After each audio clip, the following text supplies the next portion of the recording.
Olá, Cassiano Bittencourt, pela Visão do Estrategista. Hoje para falar da BB Seguridade, tá? A seguradora ali que tem como controladora o Banco do Brasil.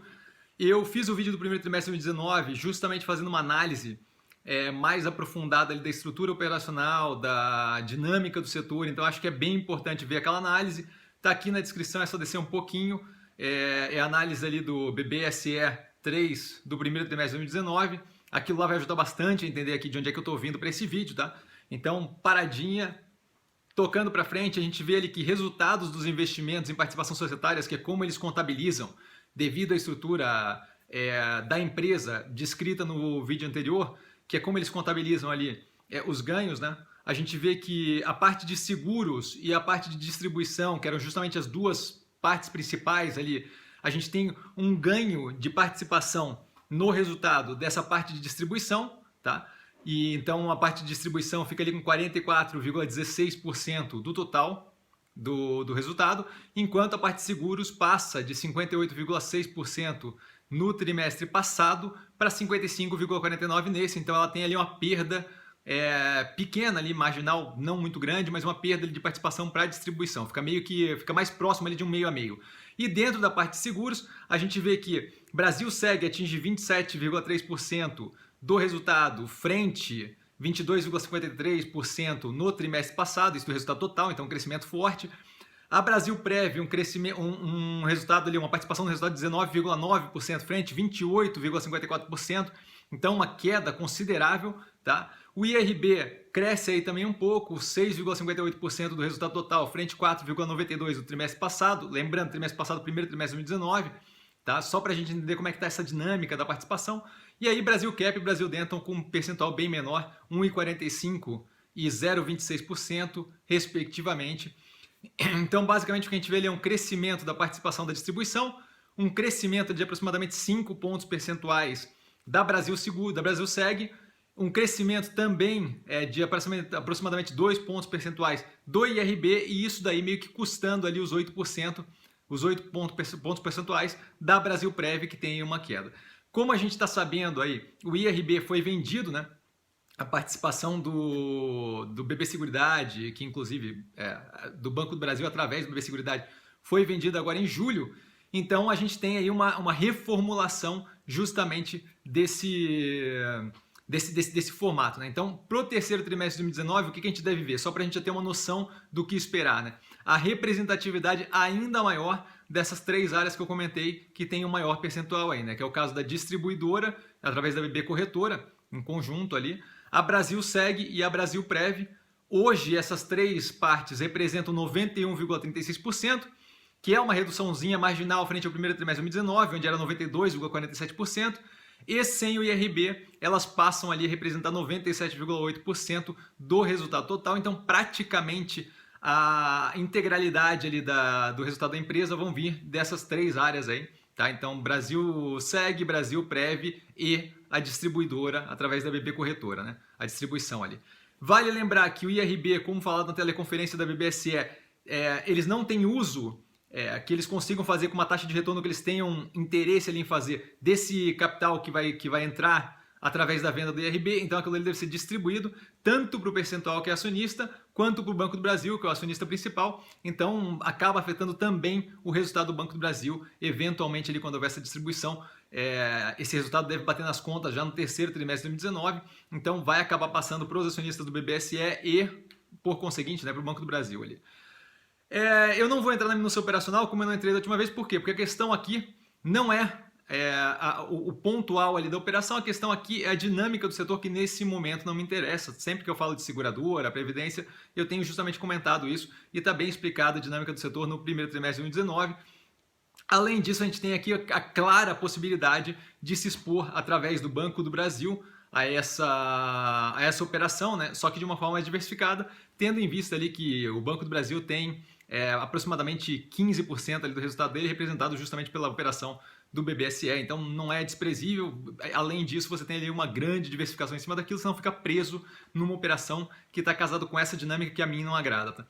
O lucro líquido, só para a gente dar uma olhada ali, né, é afetado positivamente por ganho eficiente de eficiência operacional, tá? O resultado financeiro tem ali um delta muito pequeno, justamente casado com essa dinâmica operacional que a gente tem falado, que é a questão de juros baixos, a inflação meio estacionada ali, né? Então não teve aquela dinâmica que a gente viu no último período da inflação, a gente não vê nesse momento agora, tá? Novamente, e como citado durante a teleconferência, a empresa espera justamente esse tipo de comportamento para os próximos trimestres, então a gente não espera nada de muito emocionante. Com os juros nesse patamar, com a inflação controlada, a gente não espera nada emocionante no resultado financeiro da empresa, tá? Que é justamente um ponto ali bem importante para o papel. Eu prefiro, então, não me expor ao setor nesse momento, tá? Por causa da dinâmica especificamente.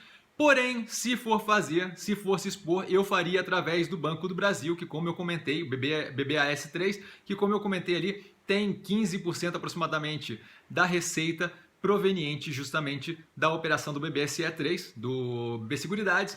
E além disso, tem essa diversificação a mais, que justamente dá mais um layer, dá mais uma camada de proteção ali. Você acaba se expondo a essa operação sem ter que de fato estar exposta 100% puramente a ela, tá? Então é uma exposição controlada a esse setor. Aí você fala, pô, Cassiano, mas assim, ó, desde o último vídeo que você fez, o BBSE, o papel do BBSE subiu ali aproximadamente 16,2%, 16,3%, enquanto o papel do BBAS caiu aproximadamente 6,82%. Então, pô, não faz nenhum sentido o que você está falando. E isso daí é devido a uma derrocada recente dos bancos, que a gente consegue ver no gráfico aí com BBDC3 e com o Itube também, né, com o Itaú e o Bradesco ali representados respectivamente, justamente para entender essa derrocada e que já está tendo ali uma recuperada forte já, tá? Então eu acho que é momentâneo. De qualquer forma, quando a gente olha os últimos 12 meses, a gente vê que o Banco do Brasil supera durante um grande período de tempo ali a performance da BBSE, inclusive a gente tinha visto isso no último resultado, tá? Na análise do último resultado, no vídeo passado, e hoje ela está casada ali, está casado o rendimento dos últimos 12 meses, com o Banco do Brasil tendo um delta plus ali, né? Aproximadamente 64,9%, 65% de rendimento nos últimos 12 meses, e o BBSE com 62,5%, 62,6% ali por cento de rendimento, tá? Além disso, quando a gente olha para o último mês, o Banco do Brasil já vem com um rendimento consideravelmente superior, justamente por causa dessa recuperação da derrocada, né? De 5,05%, enquanto o BBSE nesse último mês rendendo ali 1,56%.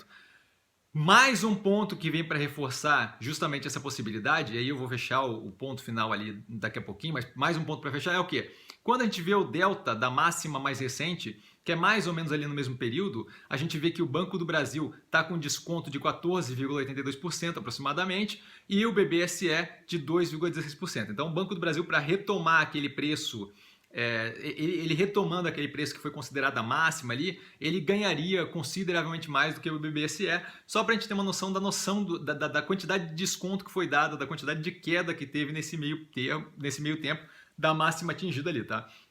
Então assim, levando em consideração como é que eu opero isso daí então, tá? Levando em consideração o comportamento mais errático do BBAS, tá? Que tem uma maior volatilidade, inclusive para provar o meu ponto aí, essa derrocada recente, e o comportamento mais comportadinho, mais certinho ali do BBSE, da ação do BBSE, que vai subindo paulatinamente, sempre ali com uma volatilidade não muito grande, como é que eu opero o Banco do Brasil, tá? E aí é uma forma de você ter exposição ao BBSE sem ter que de fato comprar o BBSE e podendo ali justamente aproveitar esse rendimento maior que o Banco do Brasil costuma dar, tá? Parte do investimento do BBAS está em longo prazo do Banco do Brasil, tá? E aí parte do investimento é em curto prazo. Por quê? Porque aquela parte de longo prazo eu aproveito o maior rendimento que esse papel tem me dado, e a gente conseguiu ver pelo gráfico ali, no longo prazo, tá? E nesses momentos aí de insanidade, eu justamente opero aquele outro pedaço de curto prazo, fazendo com que o quê? Não só eu tenha um ganho de longo prazo, naquela operação de longo prazo, que seja consideravelmente mais parrudo do que o ganho que eu teria com o BBSE, mas eu também aproveito os momentos onde o Banco do Brasil fraqueja e a gente vê no gráfico ali que claramente ele fraqueja, tá? Isso daí está demonstrado no vídeo do BBAS, né, no vídeo do Banco do Brasil do segundo trimestre de 2019, que está aqui embaixo na descrição também, para quem quiser dar uma olhada, tá? Mas é basicamente isso, um bloco de longo prazo, um bloco de curto prazo, justamente para poder aproveitar tanto esse movimento errático que o Banco do Brasil faz, quanto o ganho consistentemente maior de longo prazo, tá? Ficou com dúvida? @investir com sim. Eu estou sempre no Instagram, sempre respondo direct message. A estratégia aqui ficou um pouquinho complicada, maravilha, vem falar comigo, não tem nenhum problema. Vale lembrar que quem aprende a pensar bolsa opera com mero detalhe e até a próxima análise.